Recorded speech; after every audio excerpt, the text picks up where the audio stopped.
Umuserereza wasiwe, umuserereza w'iseka, ngiye kugusiga simbuke, sanga Kristo wancunguye, aba ariwe nishingikirizaho, shora imizi mu rukundo rwe, umuserereza wasiwe. Wishuka mushoferi ngo nshorere, kuko mu bashinzwe simbamo, kuko njye nashowe kwiriba, irusha ibishoro zahabu na feza, umuserereza wasiwe. Iyi si dutuye ni imyiturano, kuko utunze ibyiza ndetse n'ibibi, umenya gutuza ngo tubite.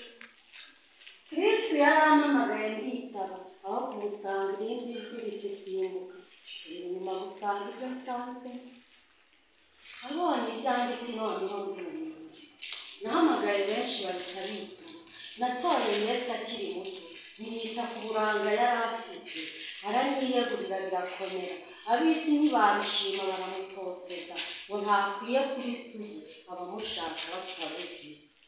Arakomera, aratwaza, arakomeza. None wowe ndaguhamagaye kugira ngo ujye usingiza, none uhisemo guhita usimbuka, ujya gusingiza ibyo wishakiye. Yesu, nta musege njya gusimbuka, nkajya gusingiza ibyo nishakiye. Iyo usiba mbese uko wishakiye, uri gushaka imibereho, wumva wamaze kunsebya.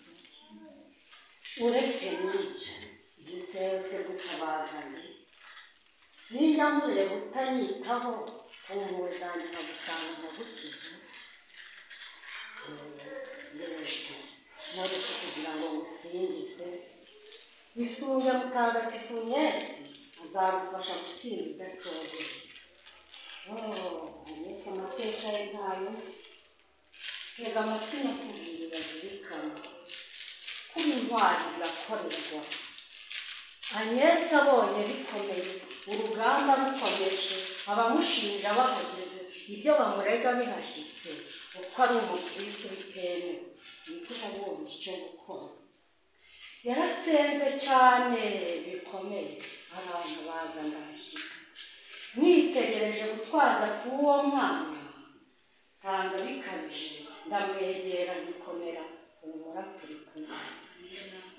Abishe be barakomeza, ngo Yesu, senga ibigirwamana byacu nabirane, tukureke utahe.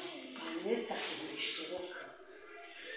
Bacana umuriro, bashyushya ibyuma bimaze gushyuha, bakamukuba ku mubiri, bakamubwira, twihakane ko uri umukristo, tukureke utahe ubuzima bwawe bukomeze. Yesu ati gupfa ndi umukristo ntacyo bitwaye n'ibyiza. Abishe be bararakara cyane, barazenga bamuca umutwe, bamwakira turi kumwe. Yesu, Yesu bamuca umutwe.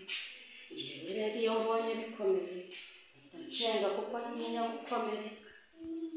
Mbese utinya gukomereka, uzitegereze ibikomere byawe byanjye uko ari bitanu, bizagufasha gukomera no kuzirikana ko ariyo nzima.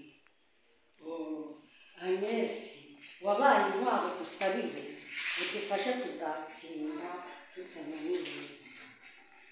Ndagusabye Yesu mbabarire, nagusize kenshi nanga kunyura mu nzira ikomeye, kuva uyu munsi ndagusanze kugira ngo ujye umfasha. Reka simbuke rwose ngusingize, sige byose ntusangire.